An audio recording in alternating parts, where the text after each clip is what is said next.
زکوٰۃ کے مصارف کون سے ہیں؟ زکوٰۃ کے حقیقی مصارف کیا ہیں؟ محمد رحیم الدین، قرآن نے زکوٰۃ کے مصارف بیان کیے ہیں، فقراء مساکین.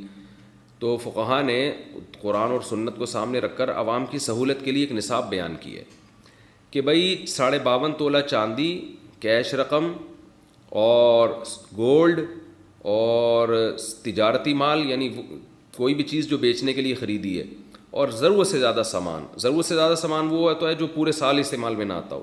یہ 5 قسم کی چیزوں میں سے کوئی 1 یا 2 یا 3 یا 4 یا 5 کا مجموعہ اگر 52.5 تولہ چاندی کے برابر ہے، یعنی آپ کے پاس اگر چاندی ہے، دوبارہ بتا دیتا ہوں، چاندی ہے آپ کے پاس، یا سونا ہے، یا کیش رقم ہے، یا تجارتی مال ہے. تجارتی مال کا مطلب وہ مال جو بیچنے کے لیے خریدا ہے آپ نے،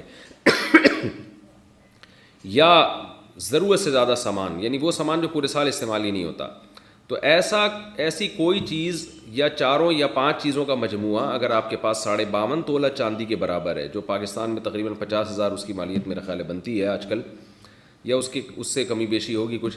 تو کسی کے پاس اتنی مالیت کا سامان ہو اور قرضہ بھی نہ ہو اس کے اوپر، تو ایسے شخص کو آپ زکوٰۃ نہیں دے سکتے.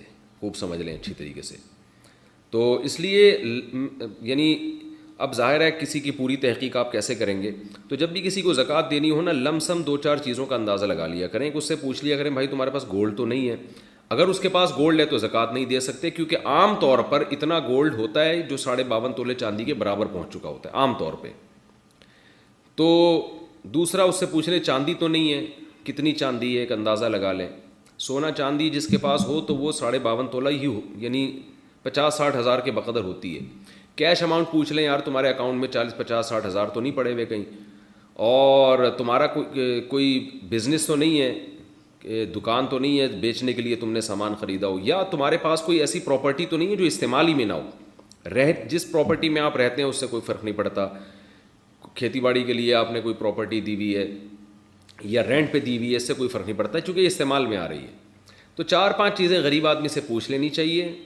وہ غریب اگر بتا دے اور آپ کو لگ رہا ہو کہ سچ بول رہا ہے کہ نہیں جی میرے پاس سونا بھی نہیں ہے، چاندی بھی نہیں ہے، اور کیش اماؤنٹ بھی 50-60 ہزار میرے پاس نہیں پڑا ہوا، اور میرے پاس کوئی الگ پراپرٹی بھی نہیں ہے جو استعمال میں نہ ہو، تو لم سم تھوڑا سا اندازہ لگا لیں تو پھر آپ اس کو زکوٰۃ دے سکتے ہیں.